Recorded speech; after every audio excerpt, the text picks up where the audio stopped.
Hello everyone! How are you today? Hope everybody is fine and safe. I am your teacher Jem Raymond and today I will present to you the newly released DepEd Memorandum 17 series of 2025 entitled The Interim Guidelines for the Department of Education Performance Management and Evaluation System for Teachers in the School Year 2024-2025 and this is released last February 7, 2025. Ang tanong mga teachers, ito na nga ba yung bagong RPMS natin ngayon for this school year? Required pa din ba ang classroom observation? May portfolio ba na ipiprepare si teacher at the end of the school year? At ano nga ba yung bagong timeline na ating susundin for school year 2024-2025 as far as the Performance Management and Evaluation System or PMES is concerned?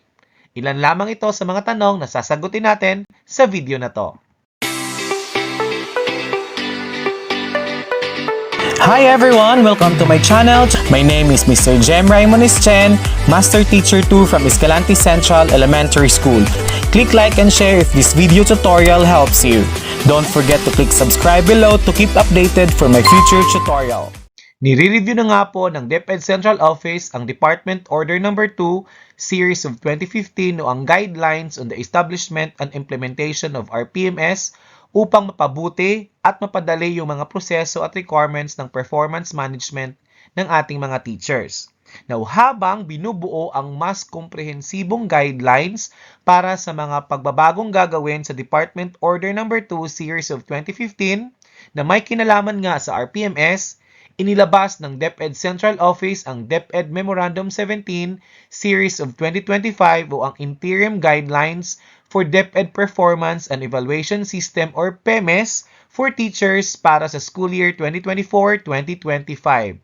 Kaya habang hinihintay natin ang bagong DepEd order para sa mas pinasimpleng RPMS, itong department memorandum na ito ang magiging batayan natin sa pagbibigay ng performance rating ng ating mga teachers para sa school year 2024-2025. Ang interim guidelines na to ang nag-aalis sa suspensyon ng RPMS na na-issue last year ng DepEd through Department Memorandum OSEC 2024-001.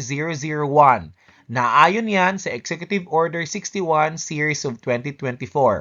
Ang interim guidelines na to ang sasagot sa mga katanungan natin patungkol sa current implementation ng performance management para sa ating mga teachers. Ang interim guideline din na ito ang siyang kokompleto sa 3-year cycle ng performance assessment ng mga teachers na nasa Department Memorandum No. 008 Series of 2023. Now, ang PPST indicators kasi na nasa Department Memorandum No. 8 Series of 2023 o ang Year 3 ang siyang gagamitin pa rin natin for this school year. Ito yung kokompleto sa 37 PPST indicators. May purpose ito mga teachers. Bakit? Need kasi natin i-complete ang 37 indicators especially sa ating promotion. Importanteng makakuha tayo ng ratings sa 37 PPST indicators na implemented mula noong 2023 hanggang ngayon.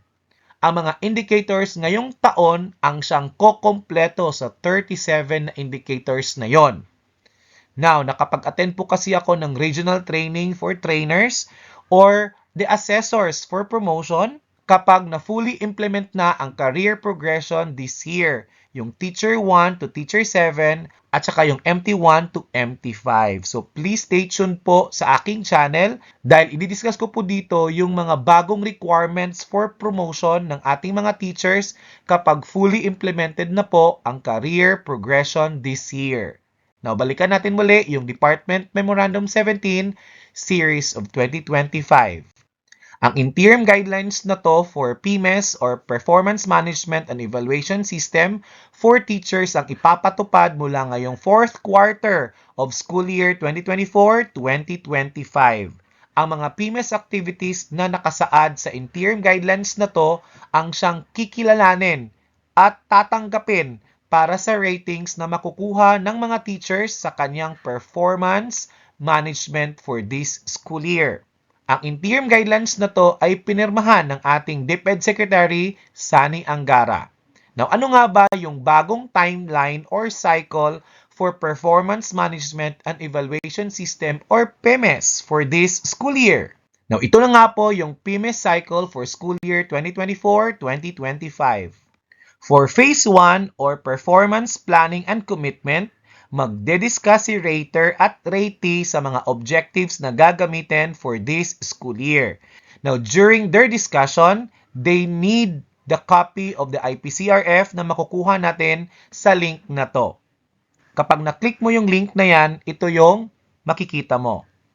At pwede mo nang ma-download yung mga needed tools mo for this school year na PMES or Performance Management and Evaluation System. At yung Performance Planning and Commitment or Phase 1 ay magsisimula dapat ngayong 4th quarter. Ito naman yung Performance Monitoring and Coaching Phase. Dito sa Phase 2, magkakandak na ng classroom observation ang mga teachers.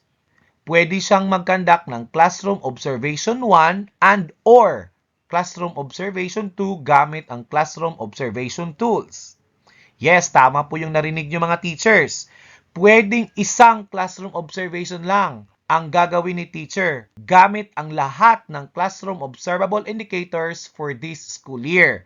Or may option naman si teacher na pwedeng dalawang classroom observations ang gagawin niya kung gusto niyang unti-untiin ang mga classroom observable indicators intended for this school year.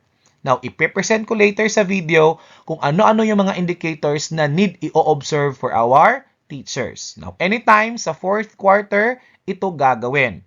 And regular coaching and mentoring sessions ang gagawin ng ating mga teachers gamit yung PMCF or Performance Monitoring and Coaching 4.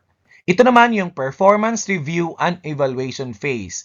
Dito sa Phase 3, ang Performance Assessment of Teachers with final rating in the IPCRF ang expected activity na gagawin. IPCRF lang po ang tool ang required for this phase. Isasabit po ang IPCRF after the last day of classes signed by the rater and the approving authority. Wala pong portfolio na nakalagay dito na need isasubmit in the 3rd phase. Ito naman yung last phase or performance rewarding and developmental planning. Dito sa last phase, of course, expected si teacher na magde-develop at magpa-finalize ng kanyang individual development plans o yung IPCRF IDP. At need po ito isubmit kasabay ng IPCRF after the last day of classes. Now, ano-ano ba yung mga PPST indicators na gagamitin ng ating mga Teacher 1 to Teacher 3 at pati yung ating mga Master Teachers for school year 2024-2025? Now, i-discuss natin yan sa part 2 ng aking video on Interim Guidelines on Performance Management and Evaluation System or PMES. So, that's all for this video, teachers. Thank you so much for watching and see you next time. Keep safe, everyone!